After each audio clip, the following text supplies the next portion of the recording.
Sicario means hitman. I think that that's part of the definition of the film, you know, of what the film is.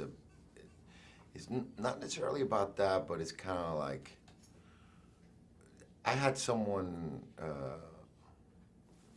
was watching the film, and friend, and he said, you know, watching the film, he goes like, more than halfway through the film, he goes, why is it called Sicario?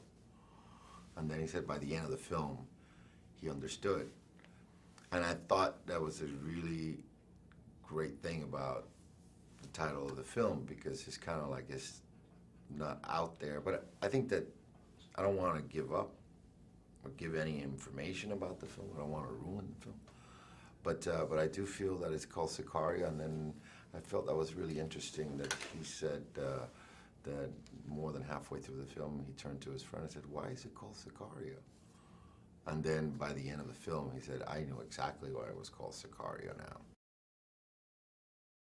Well, I think we learn about his world through what we see in the film, from the opening sequence with Emily Blunt, with what's happening in that house. We see pieces, and then later in the film, Josh Brolin's character explains to Emily what happened to him, what's his story, which he explains that his family, his wife was killed, his daughter was killed by a drug lord. So I guess you really get an interesting picture of him in different ways, and I think that's what's interesting about the film. That's very interesting, the way Denis Villeneuve, the director of Sicario, how he put this film together, because information is coming to you not just through one channel. It's either coming from different, different ways, and perhaps also a credit to Taylor Sheridan, the writer. Well, I'd say one of the themes of Alejandro, of my character, is revenge. I don't know if you could say it's a theme, an eye for an eye, you know, and does the means justifies the end? That could be another theme or a question for the audience to. I think my experience of the people that have seen the film is that when they walk out, they feel like they want to talk about this movie, and they want to know that it's a movie that you can be on either side of what they did was right, what they did was wrong, and by that I mean the team of the three main characters, you know, that we follow through the film.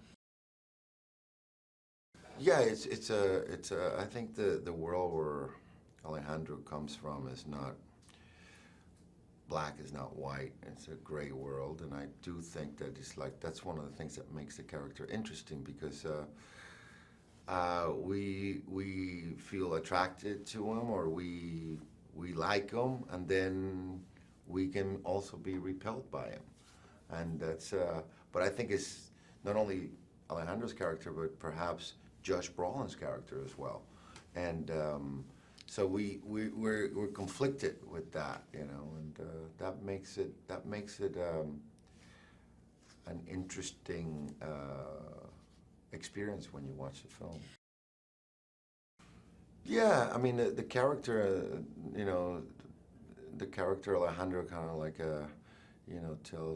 tries to teach Emily to bend the rules, but personally I believe that Emily's character is right, you know, and, the minute you start bending the rules, personally, I think that the world can just become lawless, you know, if you start bending the rules.